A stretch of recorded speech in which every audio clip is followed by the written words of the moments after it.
नमस्कार, आप देख रहे हैं YBN बिहार झारखंड और मैं हूं आकाश तिवारी। झारखंड के नगर निकाय चुनाव अब केवल मेयर, पार्षद और नगर परिषदों तक सीमित नहीं रह गए, बल्कि ये चुनाव छोटे दलों के लिए अपनी राजनीतिक प्रासंगिकता साबित करने के मैदान बनते जा रहे हैं। इसी क्रम में चिराग पासवान की अगुवाई वाली लोक जनशक्ति पार्टी रामविलास द्वारा निकाय चुनाव में समर्थित उम्मीदवार उतारने की तैयारी ने राज्य की राजनीति में हलचल पैदा कर दी। सवाल सीधा है, जिस पार्टी के पास झारखंड में ना मजबूत संगठन है, ना शहरी आधार और ना ही सत्ता में निर्णायक भूमिका, वह किस राजनीतिक गणित के सहारे इस चुनावी दंगल में उतरने जा रही है। राजनीतिक जानकार मानते हैं कि यह कदम चुनावी जीत से ज्यादा सहयोगी दलों पर दबाव बनाने और भविष्य की राजनीति के लिए मोलभाव की रणनीति का हिस्सा है। ऐसे में LJPR की यह सक्रियता सियासी प्रयोग से ज्यादा एक सोची समझी चाल के रूप में देखी जा रही है। एक विधायक, सीमित संगठन और बड़ा दावा, सियासी हकीकत से टकराव। झारखंड की राजनीति में LJPR की वास्तविक स्थिति पर नजर डालें तो बेहद साफ और सख्त है।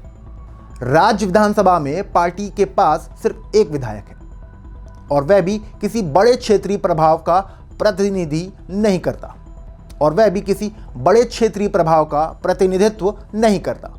ना तो पार्टी के पास जिला स्तर पर मजबूत ढांचा है और ना ही नगर निकायों में अनुभवी नेतृत्व।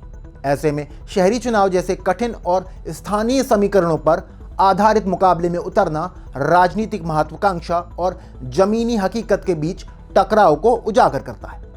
निकाय चुनाव या नेगोशिएशन टेबल की तैयारी।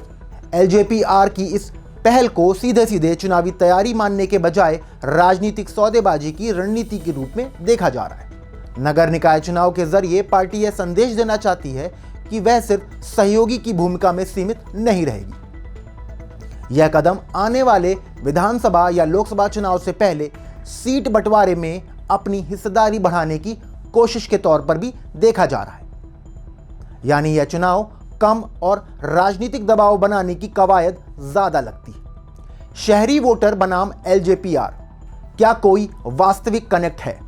झारखंड का शहरी मतदाता जाति या पार्टी से ज्यादा स्थानीय मुद्दों, उम्मीदवार की छवि और कामकाज को प्राथमिकता देता है।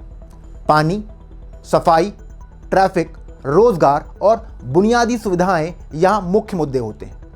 LJPR के पास फिलहाल ऐसे स्थानीय चेहरे नहीं हैं जो इन मुद्दों पर भरोसा जगा सके। ऐसे में पार्टी का शहरी वोटर से सीधा जुड़ाव कमजोर नजर आता है और यह उसकी सबसे बड़ी चुनौती बन सकता है। वोट कटुआ की भूमिका या सत्ता समीकरण बिगाड़ने की कोशिश। अगर LJPR निकाय चुनाव में उतरती है तो उसका प्रभाव निर्णायक कम और बाधक ज्यादा हो सकता है। कुछ शहरी इलाकों में दलित वोट बैंक में बंटवारे की स्थिति बन सकती है, जिससे मुख्य दलों को नुकसान या फायदा हो सकता है। हालांकि राजनीतिक विश्लेषकों का मानना है कि पार्टी का असर कुछ सीटों तक सीमित रहेगा और सत्ता संतुलन बदलने की क्षमता फिलहाल उसमें नहीं है। हाई रिस्क लो रिवॉर्ड, सियासी प्रयोग का परिणाम क्या होगा? राजनीति में प्रयोग जरूरी होते हैं, लेकिन हर प्रयोग की कीमत भी होती है। LJPR के लिए निकाय चुनाव में उतरना हाई रिस्क कदम है। कमजोर प्रदर्शन पार्टी की साख को नुकसान पहुंचा सकता है और सहयोगी दलों के साथ रिश्तों में खटास भी बढ़ा सकता है। वहीं सीमित सफलता भी पार्टी को भविष्य की राजनीति में मोलभाव की ताकत जरूर दे सकती है। यही वजह है कि यह कदम पार्टी के लिए अवसर और चुनौती दोनों बन गया है। झारखंड निकाय चुनाव में LJPR की भूमिका को अगर एक वाक्य में समझा जाए तो कहा जा सकता है कि यह चुनाव जीतने की नहीं, बल्कि अपनी मौजूदगी दर्ज कराने की और राजनीतिक दबाव बनाने की लड़ाई है। चिराग पासवान इस चुनाव को सत्ता की सीढ़ी नहीं, बल्कि भविष्य की राजनीति का आधार बनाने की कोशिश कर रहे हैं। अब देखना यह होगा कि यह रणनीति पार्टी को मजबूती देती है या उसकी सीमाओं को और उजागर करती है। आपको ये वीडियो कैसा लगा कमेंट करके हमें ज़रूर बताएं और अगर अभी तक आपने हमारे चैनल को सब्सक्राइब नहीं किया है तो अभी कर लें और बेल आइकन का बटन दबाना ना भूलें।